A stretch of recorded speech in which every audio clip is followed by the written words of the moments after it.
morning, good afternoon, and good evening. Welcome to the second edition of Let's Talk Cardano. My name is Alex Maaza. I am the Outreach Development Officer at the Cardano Foundation. And what I do is particularly partnerships and initiatives around bringing Cardano closer to sustainability and impact. And for many of us, we probably asked ourselves the question of what if we could use blockchain technology to make the world a better place? And when speaking to a lot of the Cardano community, it feels like this is what's brought us together to work on this open platform that looks to provide economic identity at a global scale by providing decentralized applications to manage identity, value, and governance. And so today we'll be connecting with a number of different change makers in our ecosystem to see how Cardano can actually be leveraged for social good. Just to introduce our panelists today, we have Alvaro Cosi, who is the Head of Communications and Innovation at Switzerland for UNHCR, Kristian Portz, the co-founder of NMKR, Rolf van Krimpen, co-founder of Turf, who will tag team with his other co-founder, Harm Lucassen, later in the discussion. Hassan Michael, founder of DAP360, should join us shortly. And of course, last but not least, Yoram Ben Zvi, who's a community member and part of the Cardano for Climate community.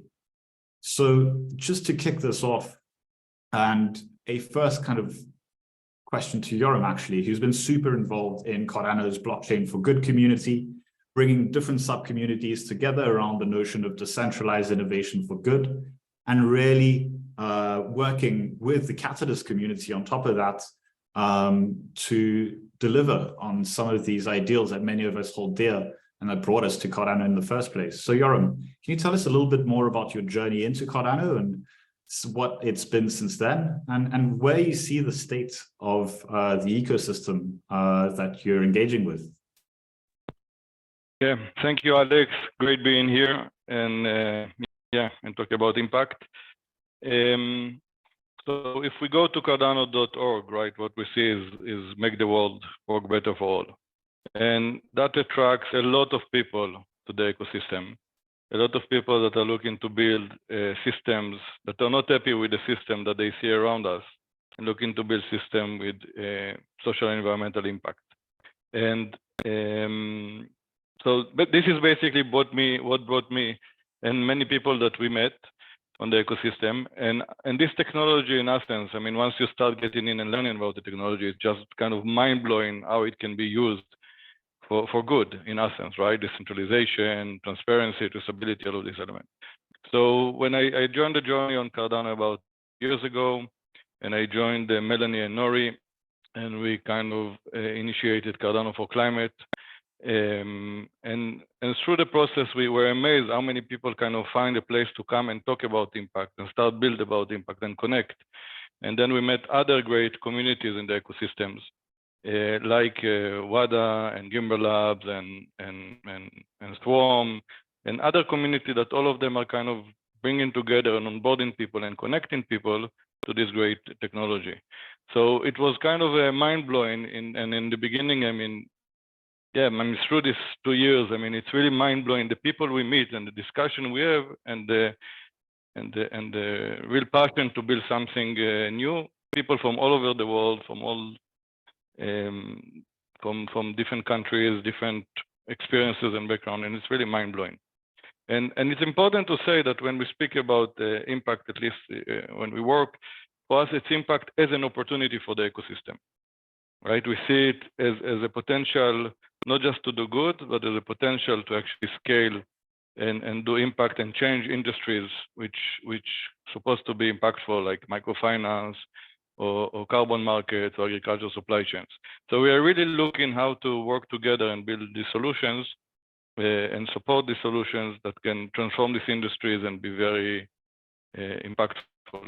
So it's really mind-blowing. And what we do within Cardano for Climate and other communities is we focus on onboarding impact companies to the ecosystem. So more impact companies will bring more use cases we work on, more it can be impactful, helping them to get investment, collaborations. And we also support impact projects that are working on different ideas of projects helping them to design, and some of the team members, including myself, actually building solutions as well. So on agricultural supply chains or carbon market.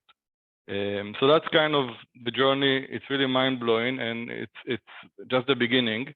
And what we see with the progress of tech, and the focus now is moving, if last year was kind of getting in, meeting people and discussing all the system, we go into this year where we see a lot of use cases being built. And that's really exciting transition to see what's happened this year. So yeah, that's a little bit about my journey. Thanks so much, Yoram. And what you say about building for good, but also for scale and impact of the Cardano blockchain kind of gets me to move to Alvaro and the work that they've been doing at Switzerland for UNHCR with a charity stake pool. One of the first things I remember when I joined the foundation late in 2020, just after the Shelley era, was how we had a number of different stake pools in the ecosystem that were mission-driven, that would use their staking rewards for charities to fund them. I remember quite a number of them, and that has actually inspired a lot of the work that we started looking into with Switzerland for UNHCR. And for any of our viewers that do not know what a stake pool is, essentially it's a computer server that runs the Cardano node to validate transaction and produce blocks. And each of these pools holds a combined stake of ADA, and many owners can delegate to the single entity. And the rewards by the pool are then shared between the operator and their stakeholders. And often some of these stakeholders are actually charity. We've seen a group of stake pools like Climate Neutral Cardano come together to run a charity ISPO since last year. They've been quite successful of that. And I think this is really the community's innovation that's inspired the foundation in its work with Switzerland for UNHCR. And I'd like to talk to Alvaro a little bit about this and ask him about the history behind the project and our collaboration, and what the journey's been since the stake pool WRFGS as a ticker has been launched in January earlier this year. Alvaro, over to you. Thank you, Alex. Good morning, everyone. Good afternoon. It's a pleasure to be here. And first of all, don't be afraid of the acronym. WRFGS stands for With Refugees, which is pretty much what we stand for.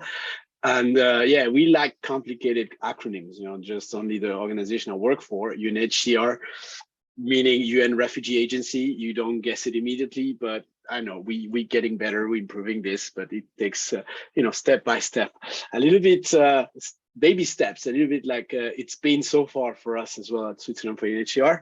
A steep learning curve where sometimes we felt a bit overwhelmed, but more than that, simply amazed by all this new universe that just opened in front of us. And it was very mind-blowing to meet people from the community in person, online, at Paris Blockchain Week, NFT convention, consensus, but also during podcasts, during Twitter spaces. And to be completely honest, as soon as you mentioned blockchain and crypto back in the days, you had a few people in our organization that let's say were a bit risk averse, that looked at us a little bit like the weird guys in town. For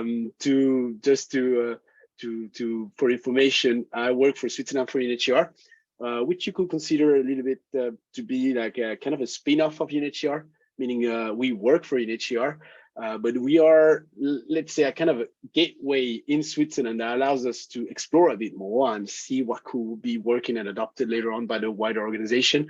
And so obviously in that time, people hear about FTX, about other things like that. So I do think that education is key, and education will be key in the future as well. So a huge steep learning curve for us, and we learn and learn. But please remember that we'll never be a tech or blockchain organization. We are a humanitarian organization, and for this, partnerships are key. That's why we're so grateful of the Cardano Foundation and all the people from the community that we met so far, because they really took things slowly and took the time to really explain to us, like by educating us on what kind of use cases we could create and how it could work for us to reach our objectives, which are raising funds for refugees, supporting refugees here with funds and operations, but also on the field. And that's something that I mentioned quickly afterwards.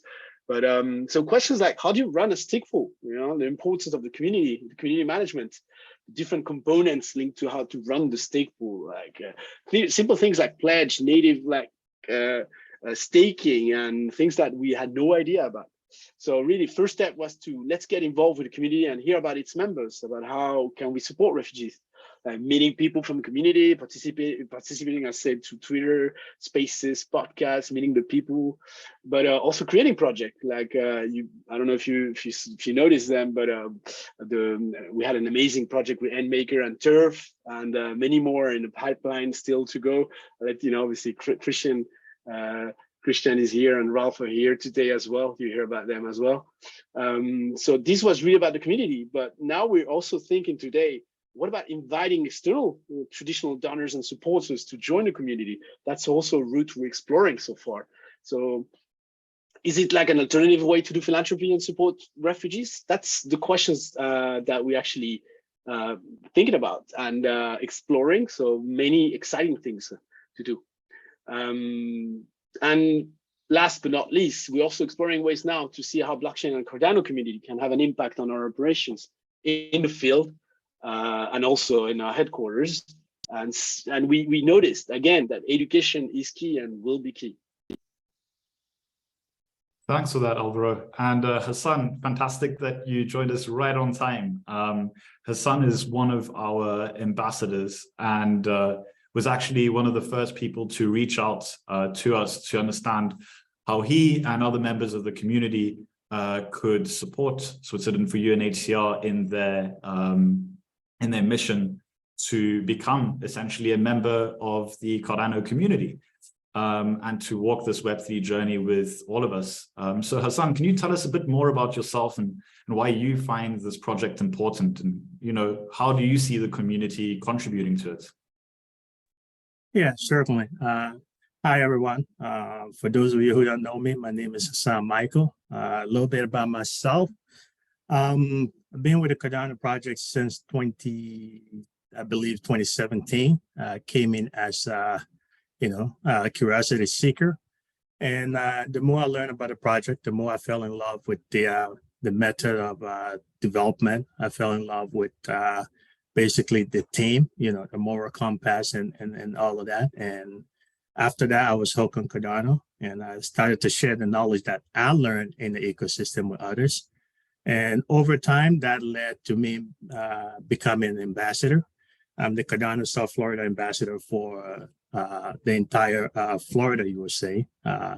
And that ecosystem grew from 2 or 3 people over about 2 years to just about 1,400 now, if I'm not mistaken. So significant growth there if you're looking at the growth of the Cardano ecosystem on a local level, And over the course of the last, I would say 4 years, we were able to basically host a lot of events, including the Come Meet Charles event from IOG and Cardano Foundation, host the Cardano Summit down here, Satellite Summit as well. So that's a little bit about what I do on the in the ecosystem. My profession is a software developer. I've basically been a stake pool operator, a software engineer, and entrepreneur. So you can say that I wear many hats. And that's a little bit of my background. Now, why did I fall in love with this project that the UNHCR is trying to work out with Cardano? For a lot of you who don't know me, my background starting in Liberia and transitioning to the US is one where I was a refugee. So when Alex and Alvaro approached me and discussed this, I had a significant amount of passion for this project because I've seen what the UNHCR has done for people like me and people who I travel with as refugees from the Liberian Civil War and coming down to the US, right? And I see the companies, the different companies that work with, like the International Organization for Migration that the UNHCR works with to basically help refugees find a better life or give them an opportunity, right? And so that really rang out, it touched me in a special way, because being a refugee doesn't define one somebody, right? The status of a refugee is just people who are, what you would say, maybe forcibly removed or trying to find a better situation, living situation due to war, farming, maybe environmental, whatever the reason is for that refugee status, right? But it doesn't define them. These are people with potential. These are people with who can contribute to the world, and all they need is an opportunity, you know. And that's what the UNHCR provides, you know, in cases like this. In my case, to be more specific, I came as a refugee just out of high school, right? And I was given the opportunity by the UNHCR to travel to the US, or expense paid for, right? Through the International Organization for Migration. And I got here, and, you know, the United States of America certainly gave me the opportunity to become, you know, a college student. And I took that opportunity, and fast forward about 25 years later, here I'm a software developer in the Cardano ecosystem, an entrepreneur, a Cardano ambassador. So that's what this project brings to life, right? For others who haven't had that opportunity. So I'm glad to be a part of it. I'm glad to contribute to it, because I know life's going to be changed in a personal way. And I'm a living example of that. So that's why I'm passionate about this project. Now, your third question is, how can people in the Cardano community contribute? Stake pool is an awesome way, right? I would say that would be the very first step. If you don't have, if you have resources to delegate to the UNHCR pool, I would say delegate, right? Because the rewards from there are going to change people's life like mine. You know, that's how we impact the world for good. It doesn't have to be some what you would call some dream in the sky, right?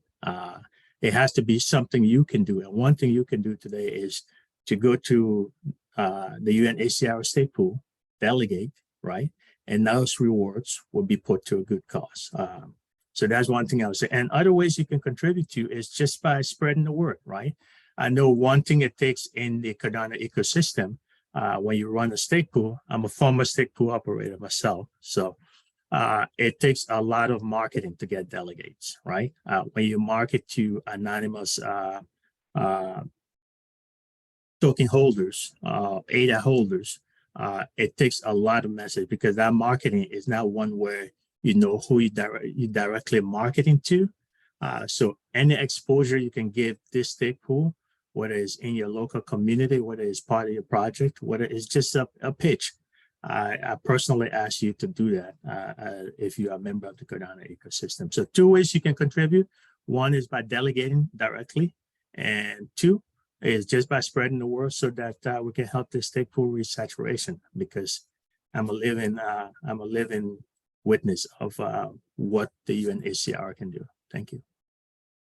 Thank you so much, Hassan. And yeah, that's right. There are many ways that our community can get involved, and those two are some of the strongest ways that they can. And beyond that, I think what Alvaro mentioned is how much advice, guidance he's already received from you, from other people on this call, and from many others in the Cardano community, whether it be on Twitter or elsewhere. And you know, one of the ways that we've seen the Cardano community get involved is NFT projects that have come forward and said, hey, you know, why don't we collaborate on a NFT fundraise that's linked to the stake pool? And one of these was the collaboration between Turf and Maker and UNHCR, Switzerland for UNHCR, at Paris Blockchain Week and then Consensus. But many of you know Turf NFT as the project that did the Cardano Summit NFTs last year. But actually, there's a really interesting story about how they got into contact with the Cardano Foundation. And I'd like to ask Ralph, can you tell us more about how this actually came about? And I think a little bit over a year ago where we first met virtually. Yeah, sure. Yeah, thanks first of all for inviting me to this panel. For those of you that don't know me, I'm Ralph, co-founder of Turf, which is the cartographic art project on the blockchain. Some of you know us. We have a main collection, and we did by now quite a few collaborations, one of which is the Cardano Summit NFTs that Alex was also referring to. So yeah, the story about how we got to the point where we actually started this collaboration with UNHCR and NMKR, it's indeed quite an interesting one. It was over a year ago when we just started marketing our project on all the socials, on Twitter. We really wanted to make a big buzz there. But then the war in Ukraine broke out, and of course, like many other people, we sympathized a lot with the victims in the country. So what we immediately did was create a version of our art, which is cartographic. So it's a map, and that is also, well, I think one of the reasons why this concept is so applicable to many situations. But we created a version of a turf with the colors of the Ukrainian flag, and posted that on Twitter and said, like, take this as your profile picture if you stand by the people of Ukraine, etc. And that was really powerful. That got picked up quite well. And through that, I think we initially got in touch with you, Alex. And yeah, we started chatting about possible collaboration and possible way of using our NFTs, our art, for charity. And back then it was still very high level, and it didn't really materialize for a long time. I think you were already in very early discussions with UNHCR, but in the first few conversations we had, you weren't even allowed yet to mention their name. I seem to remember. So yeah, we were talking for months, and I think the takeaway of this story is persistence, and that's, well, on Turf, but I think mostly on my colleague Harm, who really kept pushing, kept getting back in touch with the CF, with Alex. So yeah, even though it didn't materialize like very fast, it started happening, and we kept in touch with everyone involved in those projects. So then at some point we did the Summit NFTs, which was an amazing success, and was really cool to do that project. And then fast forward to, I guess it was NFT Paris, which is like one of the main NFT conferences in Europe. we met up again, Alex and Alvaro, other people from the CF, to discuss potential collaboration opportunities. And then still, I think it wasn't really obvious what we were going to do until the last day of that conference. Then at some point, the idea of launching this charity collection on the Paris Blockchain Week was born. And then it suddenly happened very fast, because that was in a matter of 2 weeks where we went from ideation to execution. And I think it was a very impressive example of, our collaboration, the way UNHCR was actually able to make these steps and to make decisions really fast. So that was really, really cool. But again, yeah, if the too long didn't read of this story is really the persistence of us keeping in touch and not giving up, not thinking, okay, never mind, this is never going to happen anyway. But really, things can take time, especially with larger organizations like UNHCR, but also with the CF, of course. There's lots of interests and lots of stakeholders that need to be aligned on these projects. So, but in the end, it worked, and I think it was a great concept and a great proof of concept for the idea of using NFTs for good. And I definitely think that more collections will follow, not only with us, but obviously also with other NFT projects and collaborations, as Alvaro, I think, already touched upon earlier. Thanks, Ralph. And for those of you that don't know, the concept behind the collaboration that Ralph was mentioning was to see if we could use NFTs at a live event as a form of charity giving activation. And we did that using a QR code that would link back to a web page that would then allow the event attendees to mint their NFTs. And they would have two choices. One, to support the 12 underfunded crises in the world that involve refugees, and the other to support the crisis in Ukraine. And so this was also an interesting way for UNHCR to understand, how people giving goes a certain way or another. And thanks again, Ralph, for your persistence, and also Harm if he's listening. And to move to Kristian, with whom the kind of technology solution was built that enabled this kind of live minting and all of that. It'd be fantastic to hear from you a little bit more about NMKR's technology and how it made this particular mint possible. And what other kinds of use cases do you see with your technology stack when it comes to Switzerland for UNHCR's efforts in the coming year? Yeah, thank you, Alex. So NMKR was launched, I think, 2 weeks after NFTs were possible on Cardano. And I'm one of the co-founders, and Patrick approached me back in the days with the idea of building NMKR as a tool that makes the Cardano blockchain accessible for everyone. Because as many of you may know, coding on Cardano is quite hard and developing even harder. So we decided to create a tool set of building blocks, no code and APIs, where developers and no development people can decide to launch their NFT collection or token collection on the Cardano blockchain without any barriers.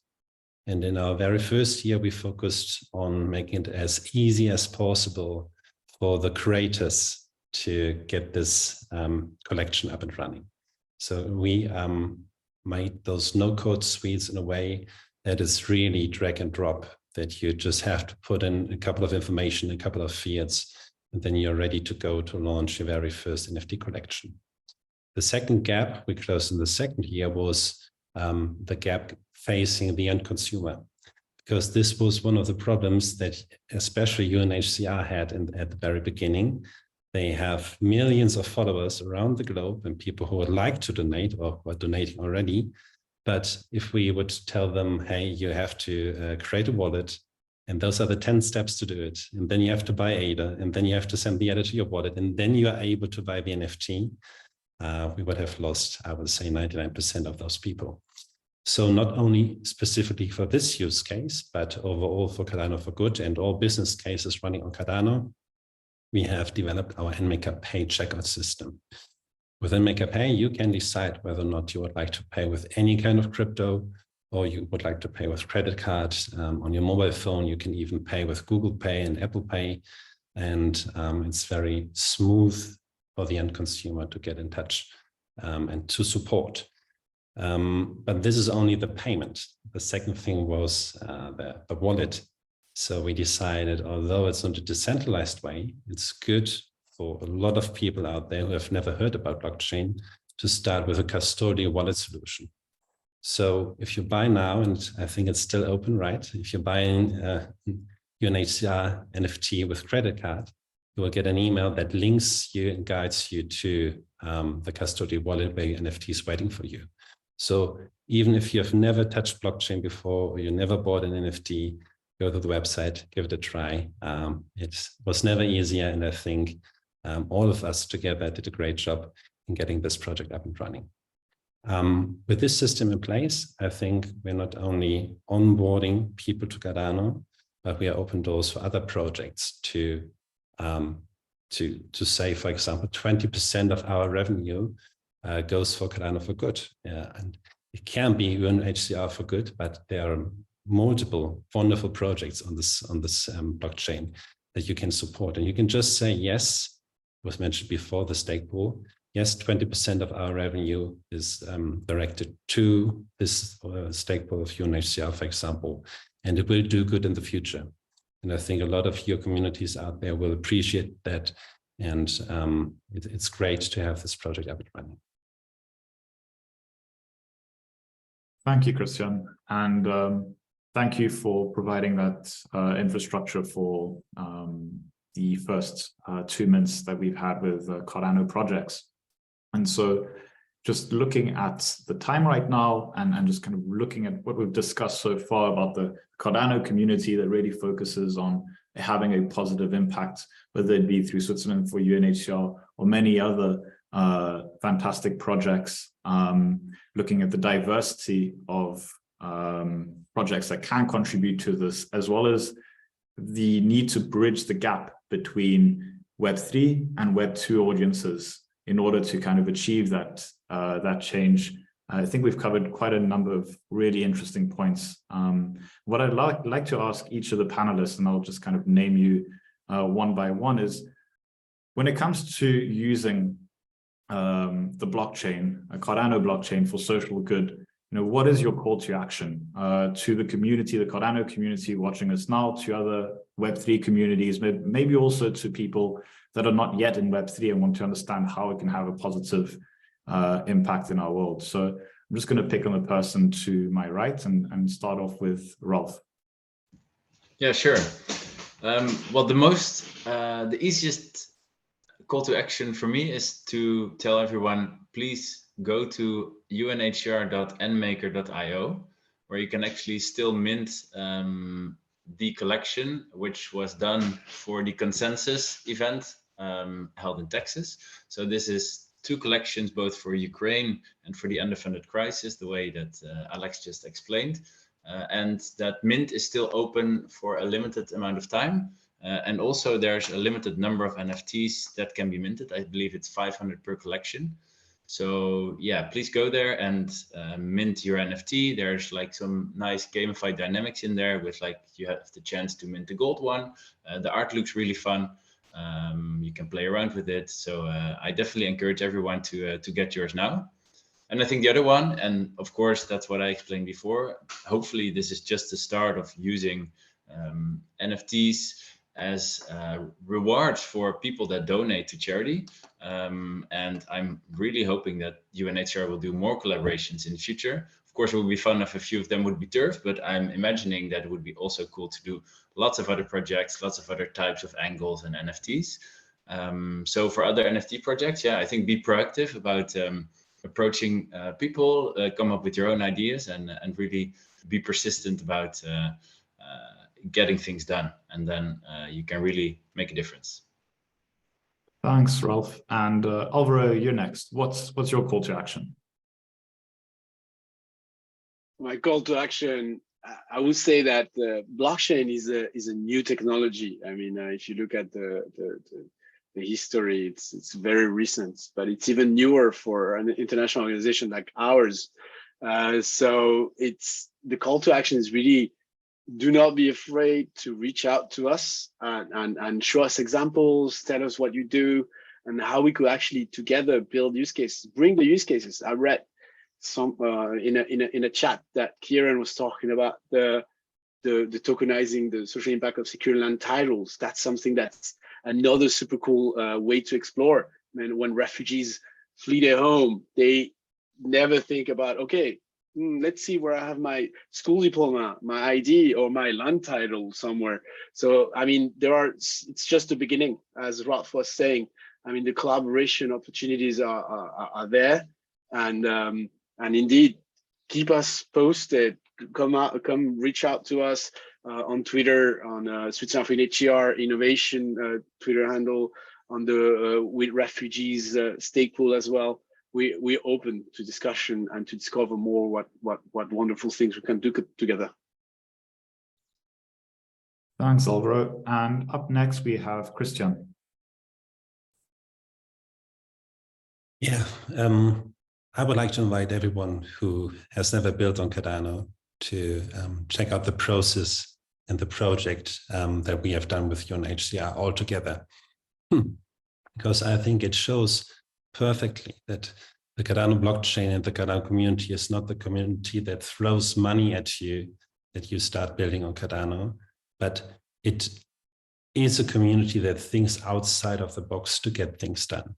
What Rolf mentioned, that The collection for Paris Blockchain Week was done in 2 weeks of time. It was only possible because 20 people decided to work together for this common goal. In this case, it was Cardano for Good. So thinking about that, was it possible with a community that works hand in hand and that works for a greater goal?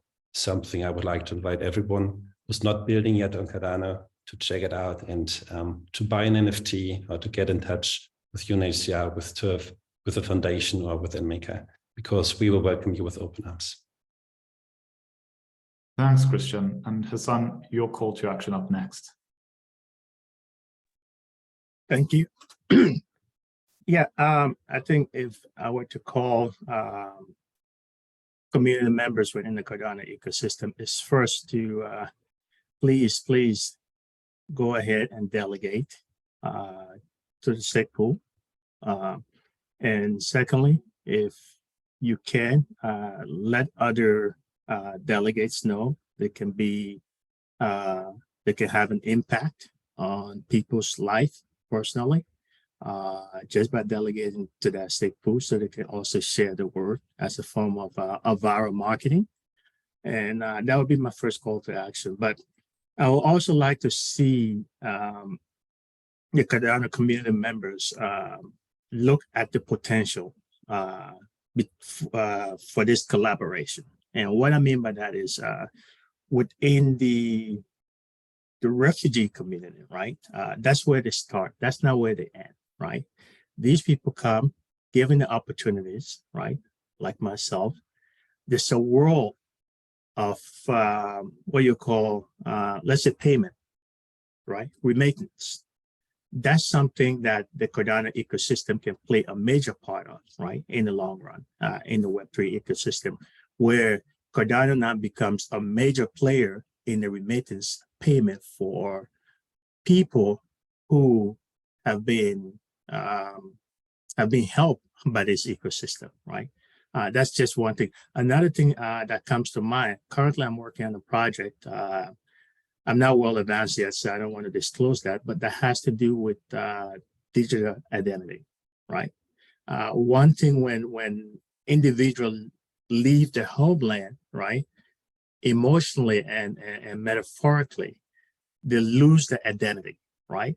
The Cardano ecosystem now, even by just partnering with the UNHCR, can now be that place that not only restores the identity, but maintain the identity from the initial point of exit from their war-torn country or their environmentally, disaster areas or so, things of that sort. So I want the members to see the opportunity that this collaboration is affording the Cardano ecosystem. So let's not take it lightly, right?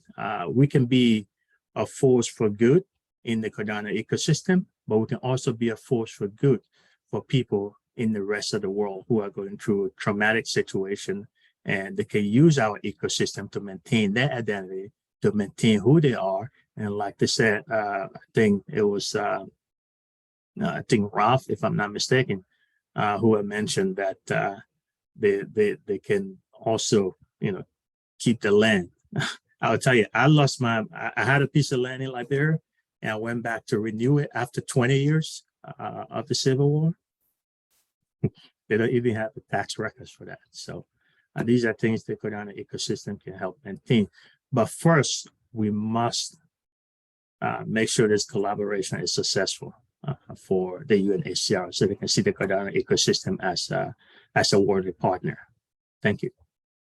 Thank you so much, Hassan. And with Harm joining us on the tail end, I'd just like to tell our audience to open up for your Q&As before we move to Yoram on his call to action. You can use the Q&A box and we'll move there pretty soon.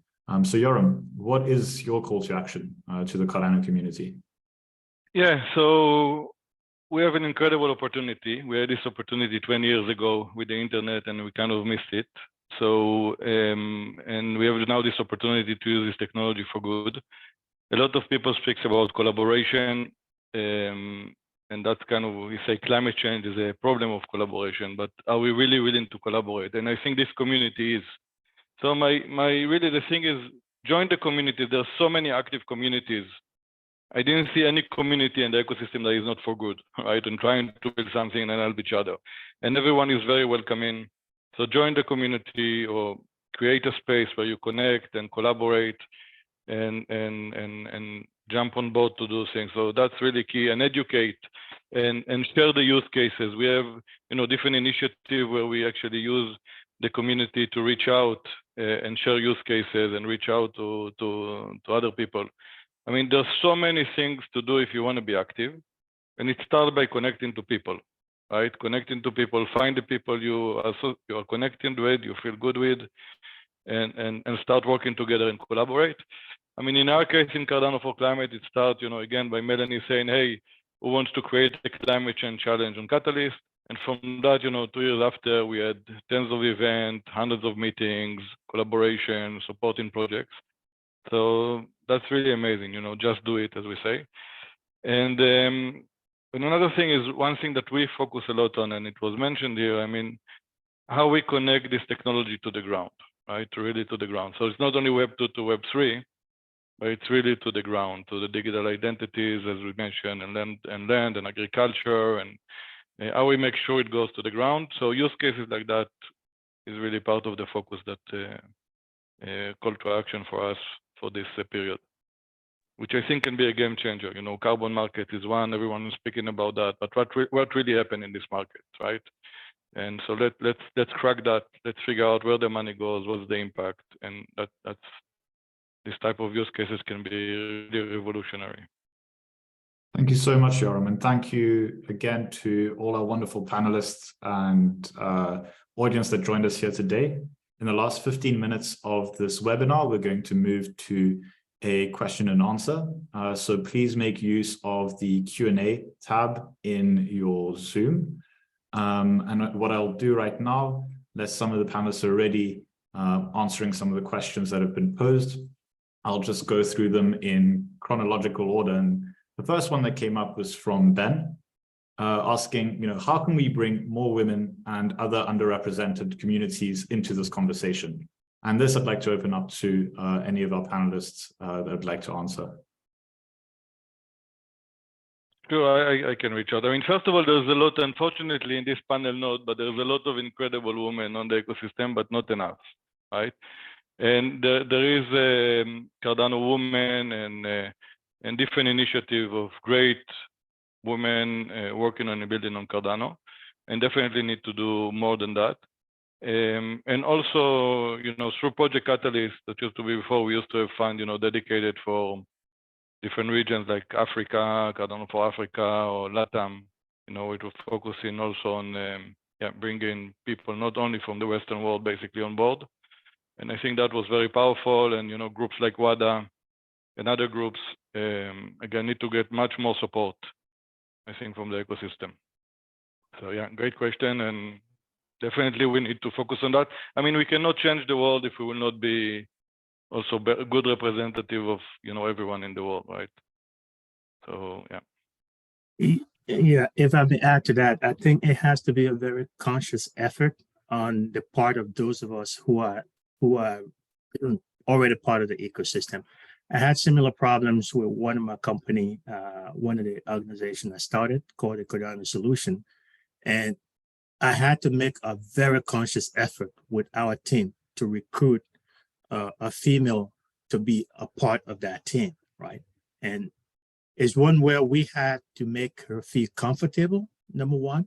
And then we also had to let her know what she represents to other women in the ecosystem.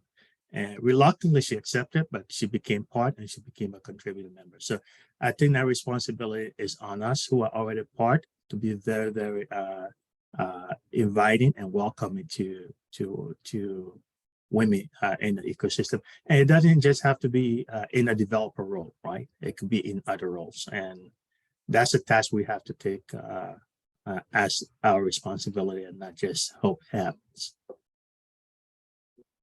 Thank you so much for these answers, Yoram, Hassan. think proactivity and inclusiveness are super important values. And again, the beauty of blockchain is permissionless, but making sure everyone has access to that permissionlessness is really important.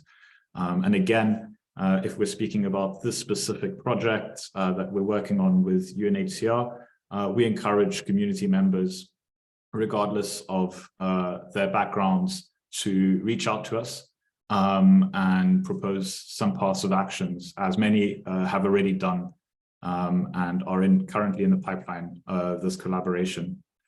So I'm going to move to the next question from an Anon, which asks, what role does collaboration play in leveraging the potential of blockchain for social impact?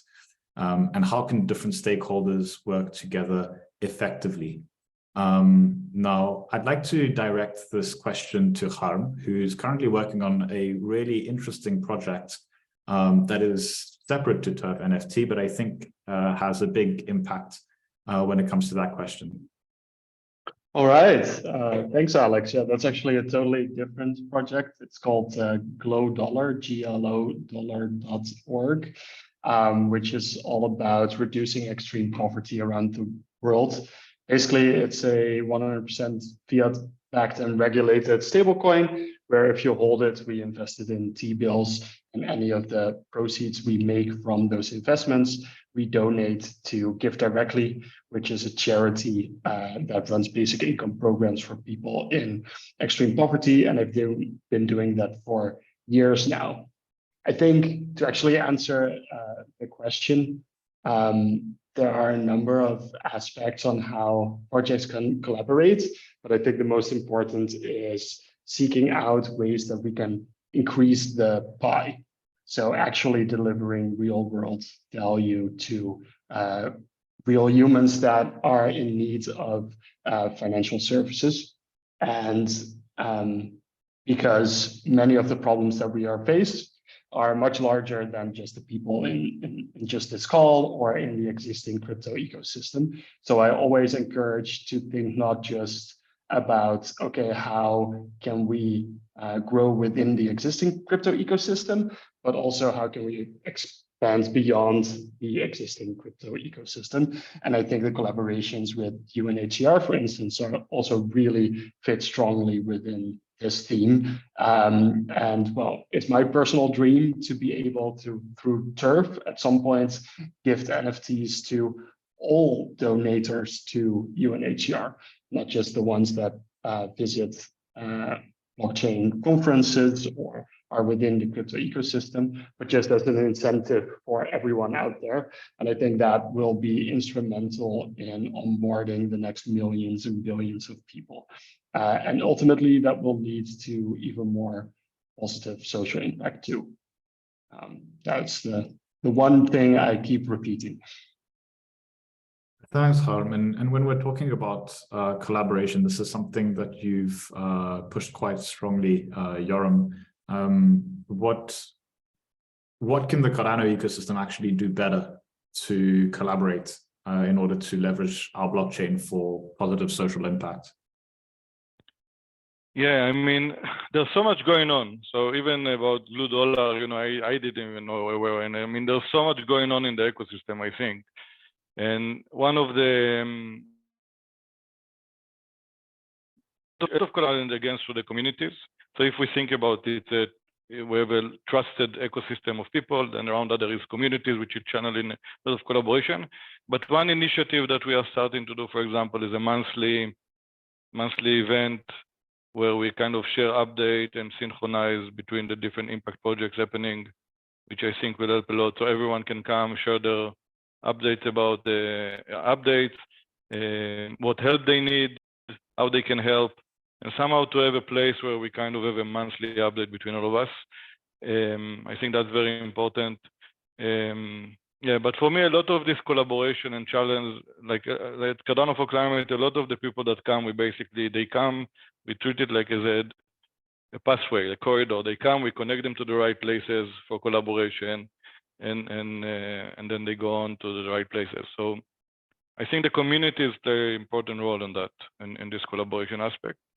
And definitely, yeah, I mean, it's a big, in my head, I mean, one of the things that is how we connect all the dots. It's a big project that very exciting, because I think there's so many people doing impact all over, but we need to work together in order to move the needle comparing to the outside world. Like, so how can we impact the outside world? So we have to work together and not compete on the same budget, for example, when facing multinationals. So connecting all of us, it's really a big mission, and we are working on some system like that and tools with Gimbal Labs, the ecosystem for that. Fantastic, thank you. And I'll direct this conversation about collaboration, but perhaps from a more tech point of view. Kristian, what do you see as the role for collaboration when it comes to NFT projects for social impact using the blockchain? I've seen a lot of projects with wonderful people working towards a wonderful goal.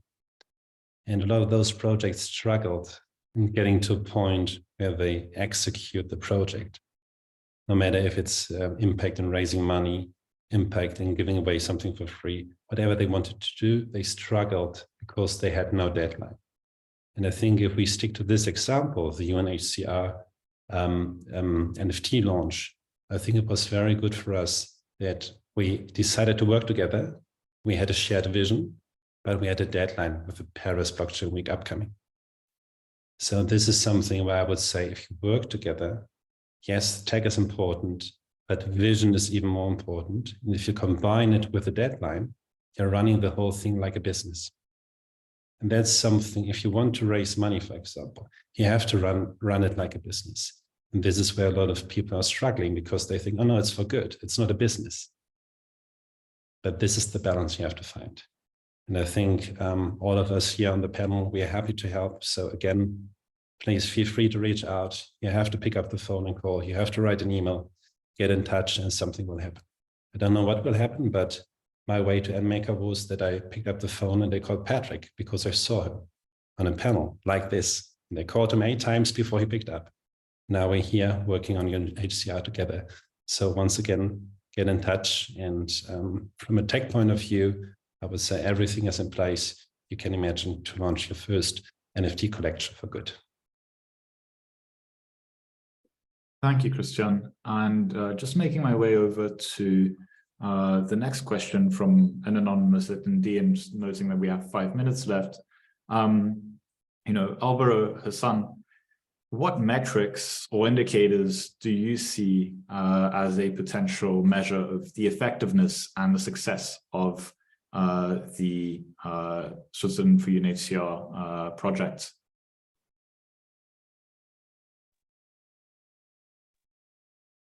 So maybe I'll go first, Hassan. So for this specific project, it's like we have like key indicators that are pretty much no-brainers. Obviously, first one being how much rewards do we get by people staking and delegating. Why it's important for us, it's I didn't mention that in the beginning, but it is a way for us to fund situations and crises that we struggle to fund, such as protracted crisis, forgotten crisis, because obviously you see Ukraine in the media, you see Syria, and they do deserve to be funded as well. Obviously, we also worked there, and we were amazed by all the supports we got when while they're making news. But there are like a lot of projects that we struggle to fund, and this will be a key project that will allow us to explore alternative source of financing and will help us work there. And but other indicators should be created also that more like hands-on, like more like specific to a certain goal that we try to reach. And this is also the case for this 20% of reward being allocated into innovation funds. So we could, I think that an easy one could be to understand if the inflow educating field officers about blockchain, what blockchain can do for them, on one hand, like meaning see how many projects will be submitted in an innovation fund that uses blockchain and Cardano, but also the other way around, like see how many we will be launching as well, or how many attempts will be done. And of course, the ideal situation would be to have like refugee-led projects using blockchain from the field, because that's something that we bring here to the equation is real challenges, meaning that you guys are expert at creating solutions. We're never going to be as good as you guys. So we need your solutions to match our challenges. And that's why I think that's the perfect mix. That's the sweet spot that we're trying to achieve here, to reach here.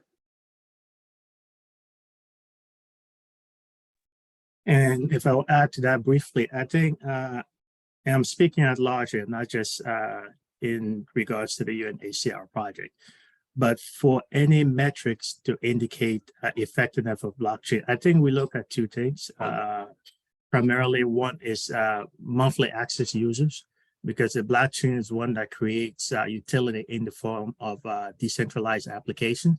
And we have to take the metrics of how many users are actually consuming the services and utility of those applications. So if we were to do something for the UNHCR, then just like any other business, we have to see how well the users or the audience or the targeted consumers are engaged in the application. And I think another way is just to look at wallet creation, right? Because wallet creation is one way you can tell whether the ecosystem is actually gaining traction, whether people are coming in to participate in all of that. I mean, I can get more technical, but I think we're short on time, so I'll keep it at that. Thank you so much again to all our panelists. I think this brings us to the end of our session. This was the second Let's Talk Cardano webinar, where we looked at conversations around how can blockchain be used for social impact. We covered a number of different projects and communities, and specifically spoke about the work that the Cardano Foundation and Switzerland for UNHCR are doing together with the Cardano community. And so we'd like to thank our panelists and our audience here today for joining us and having this wonderful discussion. Have a wonderful day or evening further. Take care.